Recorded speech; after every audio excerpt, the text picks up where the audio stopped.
In both Latin and English, we have two types of adjectives. We have positive adjectives, comparative adjectives, and then later we'll get to superlative adjectives. So positive adjectives are the ones that we think about when we think of adjectives, such as happy, sad, stupid,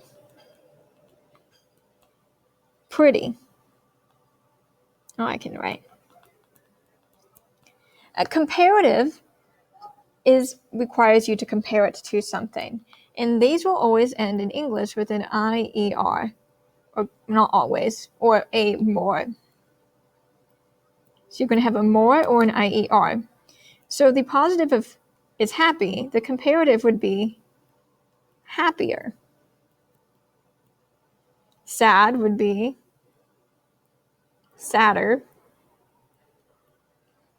Stupid is interesting because we don't actually, stupider isn't a word in English, so you would have more stupid. And then we have prettier. Now, occasionally you'll see in English we have ridiculous things like this where like stupider isn't a word, so we have more.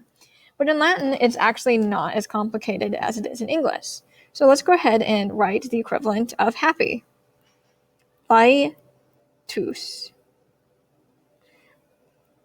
Now, if I wanted to say happier, I would just take the LAT and add an IOR. This is happy right here, but this is happier. Let's do stupid.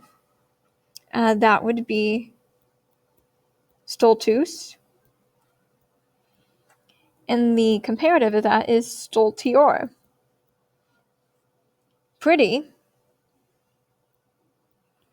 pulcher, would become pulchrior.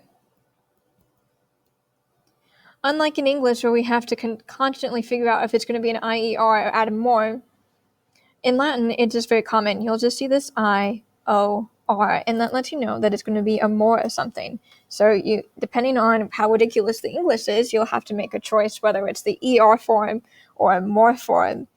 But this IOR lets you know that it's more of something. And we're going to see this in our reading today.